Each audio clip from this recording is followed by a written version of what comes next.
بسم اللہ الرحمن الرحیم الحمد للہ رب العالمین۔ السلام علیکم عزیز طالبات،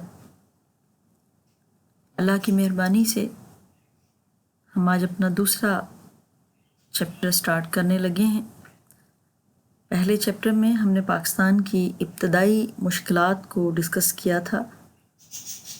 آج کے ہمارے چیپٹر کا موضوع مکمل طور پر تو پاکستان کا پہلا پارلیمانی دور ہے۔ 1947 سے قیام پاکستان کے بعد شروع ہونے والا یہ دور 1958 تک کا پیریڈ ہے، یہ جب پاکستان میں پہلا ماشاء اللہ ایوب خان صاحب نے لگا دیا تھا۔ تو اس طرح ہمارا پہلا پارلیمانی دور 1947 سے 1958 تک اس پورے چیپٹر میں ڈسکس کیا جائے گا، جس کے مختلف اجزاء ہوں گے۔ ہر وزیر اعظم کا دور جو ہے وہ انشاءاللہ ہم ڈسکس کریں گے گورنر جنرل کے دور کے ساتھ۔ پاکستان کے پہلے گورنر جنرل قائد اعظم محمد علی جناح، جنہوں نے 15 اگست 1947 کو پاکستان کے پہلے گورنر جنرل کے طور پر حلف اٹھایا تھا۔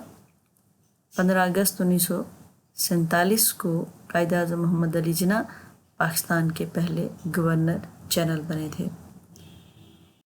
قائد اعظم محمد علی جناح نے 15 اگست 1947 کو ملک کے نظم و نسق کو قائم کرنے کے لیے، کیونکہ ابھی نیا ملک تھا، ملک کا نظم و نسق ابھی قائم کرنا تھا، تو قائد اعظم محمد علی جناح نے لیاقت علی خان کے ساتھ، جو وزیر اعظم پاکستان تھے، 15 اگست 1947 کو وزیر اعظم لیاقت علی خان اور ان کی کابینہ نے حلف اٹھایا تھا۔ قائد اعظم محمد علی جناح نے پاکستان کی پہلی کابینہ سے حلف وفاداری لیا تھا۔ تو ان دونوں نے، قائد اعظم اور لیاقت علی خان نے مل کر پھر پاکستان کے نظم و نسق کے حوالے سے جو مختلف سٹیپس اٹھائے، ان میں سب سے پہلا جو سٹیپ اٹھایا گیا وہ 1935 کے ایکٹ کے حوالے سے ہم بات کر لیتے ہیں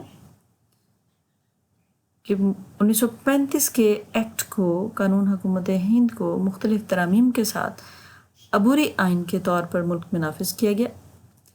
پاکستان کی شناخت چاہیے تھی جھنڈا، فلیگ، تو قائد اعظم محمد علی جناح نے پاکستان کے جھنڈے کی طرف بنانے کی طرف توجہ دی۔ مسلم لیگ کے جھنڈے کو کچھ ترامیم کے ساتھ قومی پرچم بنایا گیا۔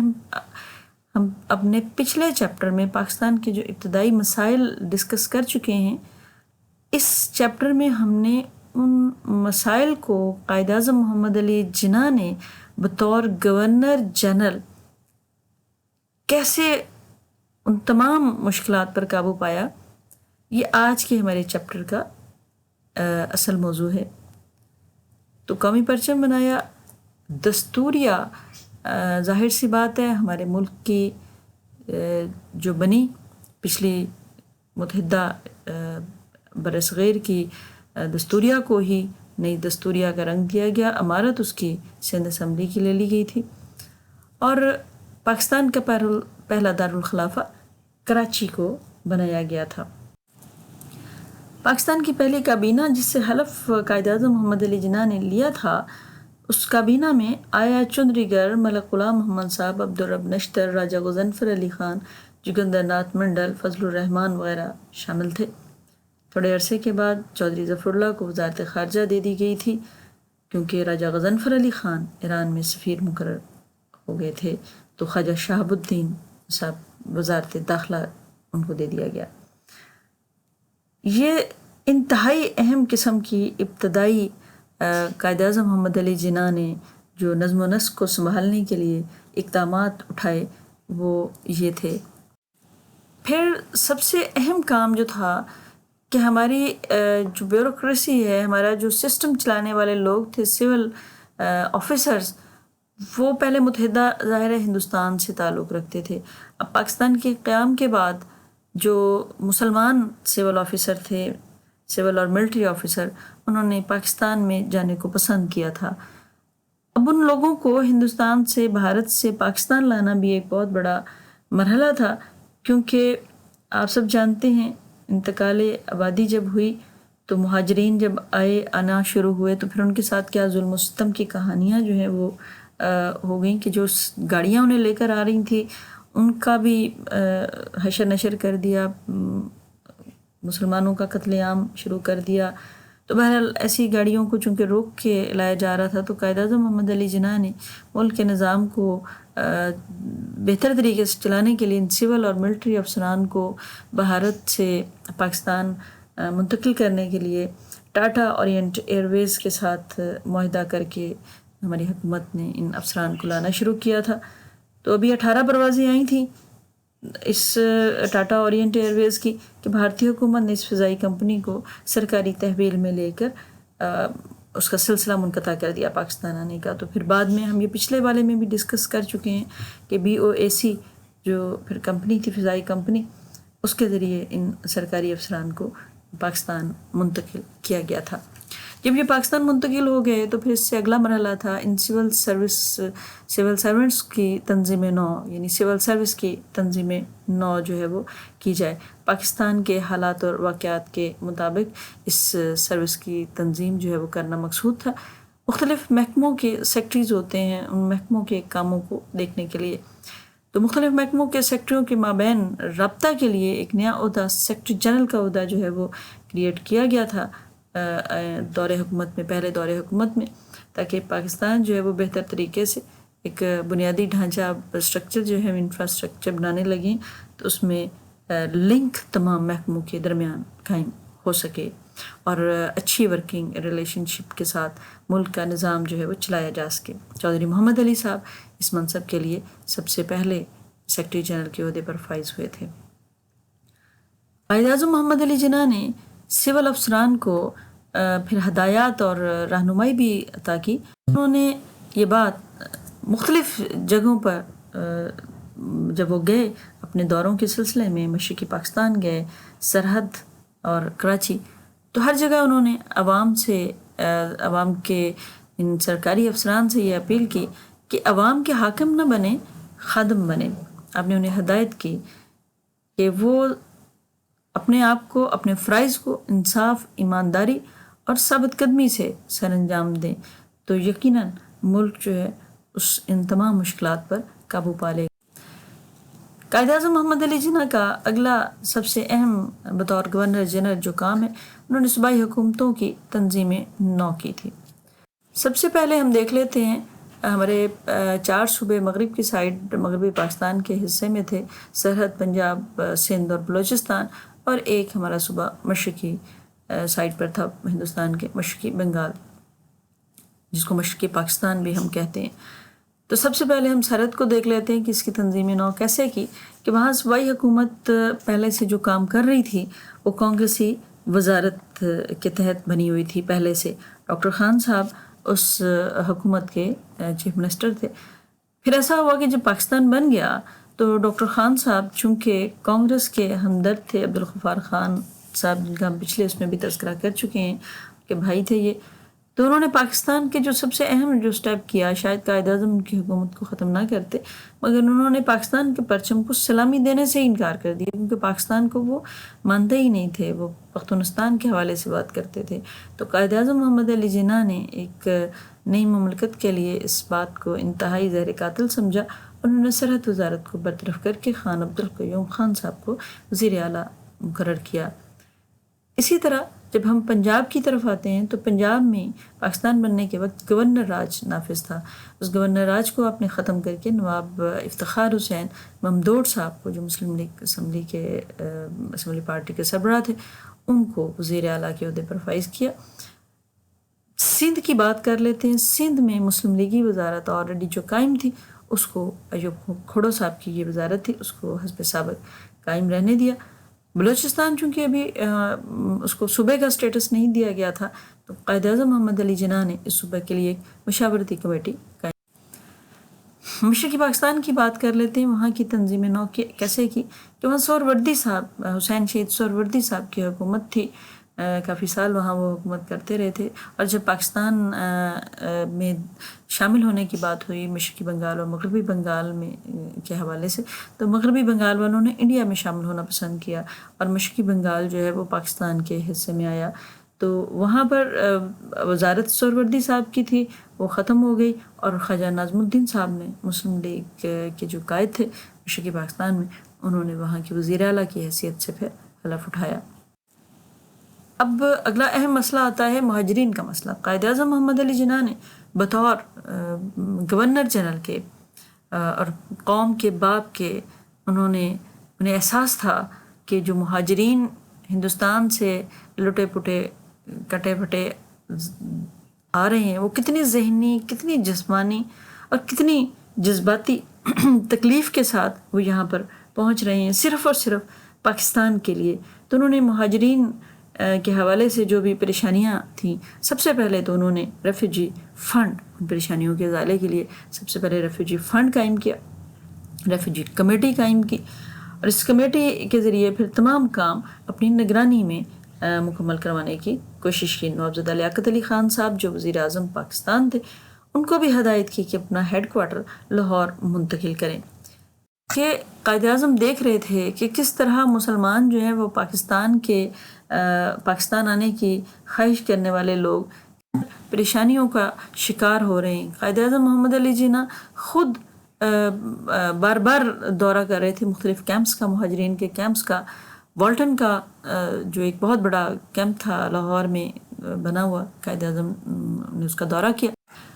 قائد اعظم محمد علی جناح نے نہ صرف دورہ کیا بلکہ ان تمام مہاجرین میں وہ گھل مل گئے، ان سے تمام ان کی ذہنی جسمانی تکالیف کا، جذباتی تکالیف کا انہوں نے تذکرہ کیا، ان سے پوچھا کیا ہوا. انہوں نے تمام حالات اور واقعات کو جانتے تو تھے لیکن ان کے کتھارسس کے لیے صرف ان سے بات چیت کی تاکہ وہ لوگ ان جذباتی لحاظ سے جو تھوڑا مورائل ان کا اگر ڈاؤن ہوا ہے تو اس مورائل کو، اس حوصلے کو بلند کر سکیں. تو قائد اعظم محمد علی جناح نے یہ بات اس وقت کی، ان مہاجرین کے لیے بھی ان کو حوصلے بلند رکھنے کی تلقین کرتے ہوئے یہ بات انہوں نے کہی تھی کہ ایک لمحے کے لیے بھی تصور نہ کیجیے کہ دشمن اپنے ارادوں میں کامیاب ہو جائیں گے، لیکن اس کے ساتھ ساتھ جس صورتحال کا ہمیں سامنا ہے اسے بھی معمولی مت سمجھیں. یونیورسٹی گراؤنڈ میں یہ جلسہ عام سے خطاب کرتے ہوئے بات کر رہے تھے آپ. قائد اعظم محمد علی جناح نے کہا کہ اپنے دلوں کو اس کام کے لیے لگائیے. اب وہ قوم ہے جس کی تاریخ جگرداری، عظمت، کردار اور شجاعت کے حیرت انگیز تذکروں سے بھری ہوئی ہے. آپ سے صرف یہ کہنا چاہتا ہوں کہ آپ میں سے ہر شخص جس تک میرا یہ پیغام پہنچے نہ صرف پاکستان کے لیے اپنا سب کچھ قربان کر دینے کا عہد کرے بلکہ اس عزم کا بھی اظہار کرے کہ ہمیں پاکستان کو اسلام کا قلعہ بنانا ہے. میں ایک بار پھر کہتا ہوں کہ فتح بالآخر ہماری ہوگی، بشرطے کہ ہم قرآن پاک کو اپنے لیے سرچشمہ ہدایت بنائے رکھیں. قائد اعظم محمد علی جناح نے ریڈیو پاکستان پہ بھی قوم کے نام یہ پیغام دیا تھا. اور ان مہاجرین کے حوالے سے تو چونکہ اسپیشل قائد اعظم کو دلی تکلیف بھی تھی اور دلی ان کے سکون کے لیے مہاجرین کے وہ تمام سٹیپس اٹھا رہے تھے، تو پورے پاکستانی قوم سے قائد اعظم یہ سب اپیل کر رہے تھے کہ اس میں کوئی شک نہیں کہ افق پر تاریکیاں چھائی ہوئی ہیں، مصیبتوں کے بادل منڈلا رہے ہیں، مشکلات کے طوفان اٹھ رہے ہیں، لیکن میں آپ سے اپیل کروں گا کہ اپنے حوصلوں اور ہمتوں کو بلند کریں. قائد اعظم محمد علی جناح انتہائی ڈسپلن انسان تھے، اسی لیے اپنی ہر تقریر میں وہ پاکستانیوں کو، پاکستان کو، اپنے مورائل کو بلند کرنے کی تلقین کرتے رہے. آپ نے کہا اپنی تقریر میں پاکستان سے، پاکستانیوں سے، مہاجرین سے، سب لوگوں سے، کیونکہ ریڈیو پاکستان پر تقریر کی تھی، تو آپ نے کہا کہ آپ کا فرض ہے کہ آپ کام کریں، یعنی یہ پاکستانیوں کا فرض ہے کہ وہ اپنا کام کریں، یقیناً آپ کامیاب ہوں گے. اس بات کو کبھی فراموش نہ کریں کہ ہمارا نصب العین ایمان، اتحاد اور ڈسپلن، نظم ہے، تنظیم ہے. تو قائد اعظم محمد علی جناح نے اپنے ملک کے لوگوں کا مورائل بلند کرنے کے لیے جو بھی ان سے ہو سکتا تھا کام وہ کر رہے تھے اپنی ناسازی تباہ کے باوجود، اپنی تکلیف کے باوجود۔ قائد اعظم محمد علی جناح کا جو سب سے اس کے بعد اہم کام تھا وہ دوسرے ملکوں کے ساتھ پاکستان کے تعلقات کا قیام تھا، کیونکہ پاکستان ایک نیا ملک تھا۔ انڈیا کو تو سب کچھ بنا بنایا مل گیا تھا، لیکن پاکستان کے لیے سب کچھ اپنی پہچان نئے سرے سے بنانی تھی، نئے سرے سے ایک نئے ملک کی پہچان بنانی تھی۔ تو دوسرے ملکوں کے ساتھ سفارتی تعلقات کو قائم رکھنے کے لیے انہیں خارجہ پالیسی وضع کرنی تھی کہ کس قسم کی خارجہ پالیسی، اور قائد اعظم کے دور میں ہماری خارجہ پالیسی بالکل غیر جانبدار خارجہ پالیسی تھی، کمزوروں کی حمایت کرنے والی اور اقوام متحدہ کے فیصلوں کو ماننے والی۔ تو قائد اعظم نے ان ملکوں تک اپنا پیغام پہنچانے کے لیے پھر اپنے سفارت خانے قائم کروائے، سفیروں کا تقرر کیا، دوسرے ملکوں کے سفیروں کو اپنے یہاں پر خوش آمدید کہا۔ تو ابتدائی دور میں جو سفیر آئے Bharat, Canada, New Zealand, Sri Lanka وغیرہ سے، ان سفیروں نے پہلے ترک سفیر کی یہ تصویر ہے 4 مارچ 1948 کو قائد اعظم محمد علی جناح نے ان سے اسناد وصول کی۔ تو قائد اعظم محمد علی جناح نے پاکستان کے تعلقات کو دوسرے ملکوں کے ساتھ بہتر بنانے کی ہر ممکن وہ کوشش کی۔ پاکستان نے UN کی ممبرشپ کے لیے بھی اپلیکیشن دی، تو وہاں بھی اس کو کامیابی ملی اور پاکستان UN کا ممبر بن گیا تھا۔ اہم مسئلہ قائد اعظم کی زندگی میں جو درپیش ہوا ان سارے معاملات کے ساتھ، وہ ایک مسئلہ کشمیر تھا۔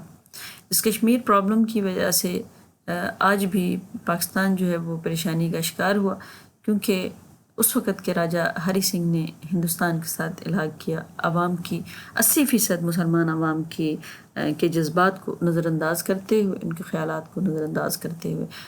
تو قائد اعظم محمد علی جناح نے جب قتل عام ہو رہا تھا مسلمانوں کا کشمیر میں، تو قائد اعظم محمد علی جناح نے اپنی فوج کے سربراہ تھے اس وقت ان کے جنرل گریسی صاحب، general Gracey commander in chief Pakistani فوج، تو پھر ان سے کہا تھا کہ آپ پاکستانی فوج کو ادھر کیوں نہیں بھیجتے، کیونکہ وہاں پر مسلمانوں کا قتل عام ہو رہا ہے، مسلمانوں کے ساتھ پاکستان کے ساتھ الحاق کشمیر کا نیچرل قسم کا ایک بندہ تھا کام۔ تو جنرل گریسی نے کہا کہ میں لارڈ ماؤنٹ بیٹن کے کہے کے بغیر وہاں پر فوج نہیں بھجوا سکتا۔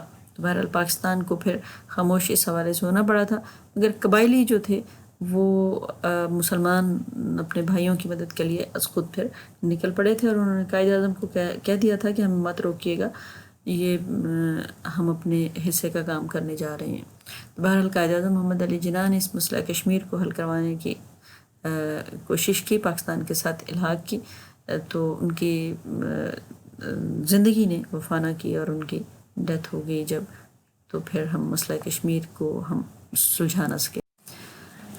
قائد اعظم محمد علی جناح نے 11 اگست 1947 کو دستوریہ میں تقریر کی، اور پاکستان ایک اچھے معاشرے کے قیام کے لیے انہوں نے کچھ معاملات کی نشاندہی کی۔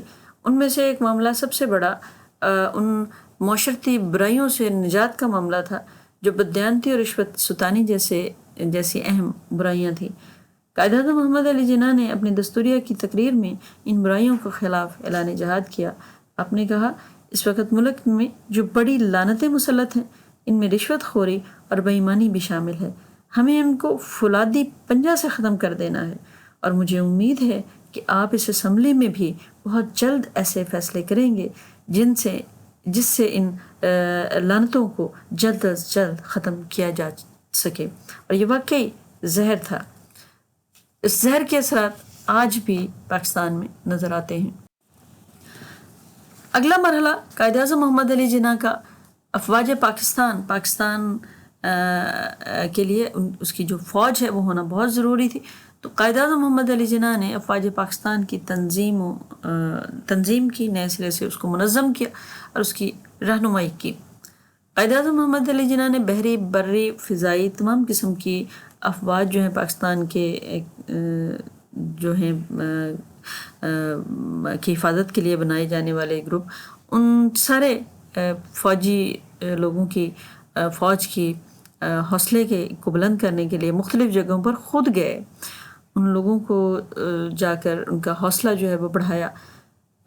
آپ نے کہا، فوجی جوانوں سے خطاب کرتے ہوئے آپ نے کہا کہ ہم نے پاکستان حاصل کر لیا ہے، لیکن آزادی کو برقرار رکھنے اور پاکستان کو مضبوط اور ناقابل تسخیر بنیادوں پر استوار کرنے کا کام ابھی ہمیں کرنا ہے۔ اگر ہمیں مضبوط اور ایک شاندار قوم بن کر زندہ رہنا ہے تو ہمارے لیے اس جنگ کو بھی جیتنا لازم ہے۔ فطرت کا اٹل قانون ہے کہ وہی چیز زندہ رہتی ہے جس میں زندہ رہنے کی اہلیت ہو، اور ہمارا فرض ہے کہ ہم اپنے آپ کو اس آزادی کا اہل ثابت کریں جو ہم نے حال ہی میں حاصل کی ہے۔ قائد اعظم محمد علی جناح نے خالق دینہ ہال میں گئے اور وہاں بھی جا کر خطاب کیا۔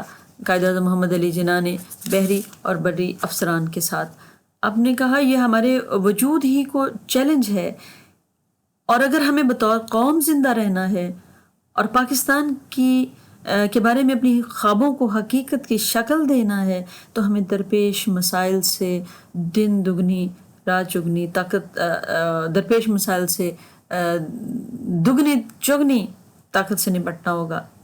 ہمارے عوام آج غیر منظم ہیں اور اس مصیبت سے دل گرفتہ بھی ہیں جس کا سامنا انہیں کرنا پڑا ہے۔ ان کا حوصلہ بھی بہت پست ہے۔ ہمیں ان کو مایوسی کے گڑھے سے نکالنے اور کام پر لگانے کے لیے کچھ کرنا ہوگا۔ اس سب کچھ نے سرکاری ملازمین پر اضافی ذمہ داریاں ڈال دی ہیں کیونکہ عوام رہنمائی کے لیے انہی کی طرف دیکھ رہے ہیں۔ یہ بحری بری افسران اور تمام قسم کے افسران تھے جن سے آپ نے خطاب کرتے ہوئے ان کو ان کی ذمہ داریوں کا احساس دلایا تھا۔ قائد اعظم محمد علی جناح ضرورت سمجھی تھی پاکستان کے لیے ایک انتہائی بہترین معاشی نظام کی۔ قائد اعظم محمد علی جناح کے خیال میں پاکستان کو سب سے پہلے جس کام کی ضرورت ہے وہ اس کا اپنا ایک مالیاتی سسٹم ہونا انتہائی ضروری ہے۔ چنانچہ اسٹیٹ بینک کا قیام جو ہے وہ قائد اعظم کے لیے ان کی خواہشات، جو 2 خواہشات سب سے بڑی تھیں جس کا میں نے پچھلے اس میں بھی تذکرہ کیا تھا، 2 خواہشات تھیں، اسٹیٹ بینک کا قیام اور مسئلہ کشمیر پاکستان کے حق میں حل ہونا۔ تو اسٹیٹ بینک قائد اعظم محمد علی جناح کے دور میں قائم ہو گیا تھا۔ 1 جولائی 1948 کو آپ نے اس کا افتتاح کیا تھا، اس اسٹیٹ بینک کا۔ اس وقت آپ نے خطاب کرتے ہوئے کہا کہ میں اسٹیٹ بینک آف پاکستان کی شعبہ تحقیق کے اس کام کا جو اسلامی نہج پر بینکاری کے لیے ہو رہا ہے بڑے شغف کے ساتھ انتظار کروں گا۔ مغرب کے معاشی نظام نے انسانیت کے لیے مسائل پیدا کر دیے ہیں، اور اب ایسا نظر آتا ہے کہ دنیا جس تباہی کے قریب پہنچ چکی ہے اسے کوئی معجزہ ہی نمودار ہو کر شاید بچا سکے، ورنہ ممکن نہیں۔ ساتھ ہی ساتھ آپ نے یہ بھی کہا کہ ہمیں دنیا کے سامنے ایک ایسا معاشی نظام پیش کرنا ہوگا جو مساوات انسانی اور عدل عمرانی کے صحیح اصولوں پر مبنی ہو۔ اسی صورتحال میں ہم اس مشن کی تکمیل کر سکتے ہیں اور انسانیت کو وہ پیغام امن دے سکتے ہیں جو دنیا کو تباہی سے بچانے اور نوع انسانی کو فلاح و بہبود اور مسرت و خوشحالی سے ہمکنار کرنے کا واحد ذریعہ ہے۔ قائد اعظم محمد علی جناح نے معیشت کو بہترین جدید بنیادوں پر استوار کرنے کے لیے مختلف اقدامات اٹھانے کی ضرورت پر بھی زور دیا تھا۔ آپ نے جو بزنس مین طبقہ تھا اس کی حوصلہ افزائی بھی کی تھی۔ آپ نے اسی لیے خود، حالانکہ تکلیف میں بھی تھے اس وقت، تو قائد اعظم محمد علی جناح نے ولیکا ٹیکسٹائل ملز جا کر وہاں کا افتتاح کیا تاکہ احساس ہو سکے کہ ہمارے ملک کو کس قدر ان لوگوں کی ضرورت ہے جو ملک کی وقار کے لیے، ملک کی بقا کے لیے، ملک کی معیشت کے بقا کے لیے اپنے حصے کا کام کر رہے ہیں۔ قائد اعظم محمد علی جناح نے ایک بہترین قومی نظام تعلیم کی ضرورت اور اس کی اہمیت پر بھی فوکس کیا تھا۔ انہیں احساس تھا اس بات کا کہ پاکستان کو ترقی کے لیے ایک ایسا بہترین نظام تعلیم چاہیے جو تمام قوم کو ایک قوم کی لڑی میں پرو دے۔ قائد اعظم محمد علی جناح نے اسی لیے پہلی قومی تعلیمی کانفرنس کے انعقاد پر زور دیا جو 27 نومبر تا 1 دسمبر 1947 کو منعقد ہوئی۔ آپ نے اس میں کہا کہ اس میں کوئی شک نہیں کہ ہماری مملکت کے مستقبل کا انحصار بڑی حد تک اس نظام تعلیم پر ہوگا جو ہم وضع کریں گے، اور اس امر پر بھی ہوگا کہ ہم اپنے بچوں کی تربیت کس طرح کرتے ہیں تاکہ وہ پاکستان کے سچے خادم بن سکیں۔ تعلیم کے معنی صرف درس اور کتابی تعلیم کے نہیں ہیں، حالانکہ ہماری درسی تعلیم کی حالت بھی خراب ہے۔ ہمیں تعلیم کے ذریعے آنے والی نسلوں کی توانائی کو بڑھانا ہے اور ان کے کردار کی تشکیل کرنی ہے۔ اس وقت ہمیں سائنسی اور تکنیکی تعلیم و تربیت کی فوری اور اشد ضرورت ہے تاکہ مستقبل میں قوم کی اقتصادی زندگی کی تعمیر ہو سکے اور ہمارے افراد سائنسی اصول پر وضع کی ہوئی تجارت اور صنعت و حرفت کو اختیار کر سکیں۔ دوسرے ممالک بڑی تیزی کے ساتھ ترقی کر رہے ہیں، اس لیے میں فنی اور پیشہ ورانہ تعلیم پر پوری توجہ دینے پر بہت زور دیتا ہوں۔ اس کے ساتھ ساتھ قائد اعظم کے اس پیغام میں قوم کی کردار کی تشکیل بھی ضروری تھی۔ ان کے خیال میں انہوں نے اپنے پیغام میں یہ بھی کہا کہ سب سے پہلے ہمیں آنے والی نسلوں کے کردار کی تعمیر کرنی ہے، یعنی نیک نامی، دیانتداری، بے لوث قومی خدمت اور احساس ذمہ داری کے شعور کی نشو و نما۔ یہ ہمارا فرض ہے کہ ہم آنے والی نسلوں کو پورے طور پر اس قابل بنا دیں کہ وہ اقتصادی زندگی کے مختلف شعبوں میں اس طرح حصہ لیں جو پاکستان کے لیے باعث عزت ہو۔ تو اس سے پتہ چلتا ہے کہ قائد اعظم نے بطور گورنر جنرل پاکستان کے قومی نظام تعلیم کے لیے جہاں ایک طرف ایک بہترین قوم کی تشکیل کے لیے مضبوط کردار والی قوم کی خواہش مند تھے، تو دوسری طرف وہ معاشی لحاظ سے بھی پاکستان کو بہترین بنانے والی تعلیم کے حق میں تھے کہ دونوں ایک ہی سائٹ پر چلتے جائیں۔ بہترین کردار والا شخص یقیناً معیشت کے میدان میں بھی کامیابی حاصل کر سکتا ہے۔ اگلا ہمارا جو اہم کام ہے وہ قومی تعصبات کے حوالے سے قائد اعظم محمد علی جناح کی گورنر جنرل شپ کے دوران جو انہوں نے خدمات سر انجام دی اس کو دیکھنا ہے۔ قائد اعظم محمد علی جناح ہر قسم کے تعصب کے خلاف تھے۔ جب لسانی تعصب جو ہے، بنگالی تعصب جو ہے وہ سامنے نظر آتا ہے تو قائد اعظم محمد علی جناح اپنی بیمار طبیعت کے باوجود مارچ 1948 میں مشرقی پاکستان جا کر وہاں صوبہ پرستی کی لہر کو روکنے کی کوشش کرتے ہیں، لسانی جو لہر پھیلی ہے اس کو روکنے کی کوشش کرتے ہیں۔ آپ نے پاکستانیوں کو ہر قسم کے تعصبات سے دور رہنے کی ہدایت کی۔ قائد اعظم محمد علی جناح کی یہ ہدایت ہمیں 21 مارچ 1948 کو نظر آتی ہے جب وہ مشرقی پاکستان میں عوامی اجتماع سے خطاب کرتے ہیں۔ قائد اعظم کا کہنا تھا کہ قیام پاکستان کو روکنے میں ناکام ہونے کے بعد پاکستان کے دشمنوں نے پاکستان کے مسلمانوں میں تفرقہ پیدا کر کے ریاست کو خراب کرنے کی طرف اپنی توجہ مبذول کر لی ہے۔ اگر آپ خود کو ایک قوم کی شکل میں بنانا چاہتے ہیں تو خدا کی خاطر اس صبائیت کو نہ اپنائیں۔ آپ نے کہا کہ آپ سب ایک قوم سے تعلق رکھتے ہیں، آپ نے ایک سلطنت اپنے لیے بنائی ہے، ایک وسیع سلطنت، یہ سب آپ کی ہے، یہ نہ پنجابی کی ہے، نہ بنگالی کی، نہ سندھی یا پٹھان کی، یہ آپ سب کی ہے۔ میں چاہتا ہوں کہ آپ بنگالی، پٹھان، سندھی، بلوچی اور پٹھان وارہ کی اصطلاحوں میں بات نہ کریں۔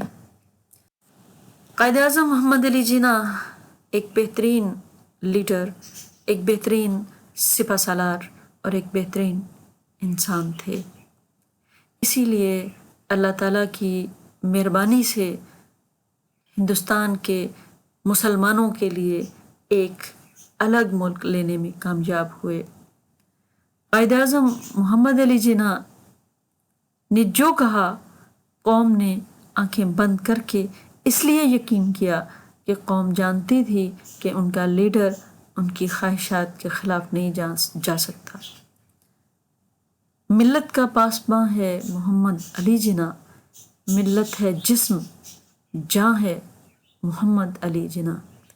اے قوم، اپنے قائد اعظم کی قدر کر، اسلام کا نشاں ہے محمد علی جناح۔ اللہ تعالیٰ ہم سب کو پوری امت مسلمہ کو، پاکستانیوں کو قائد اعظم جیسے لیڈر کے نقش قدم پر چلنے کی توفیق عطا فرمائے۔ اللہ تعالیٰ ہمیں بہترین انسان، بہترین مسلمان بنائے، اپنے ملک کے لیے مخلص ہو کر ہم سب کام کریں۔ انشاءاللہ تعالیٰ ہمارے اس لیکچر کا آج گورنر جنرل کی حیثیت سے قائد اعظم کی خدمات کا پورشن جو ہے وہ ہم ختم کرتے ہیں۔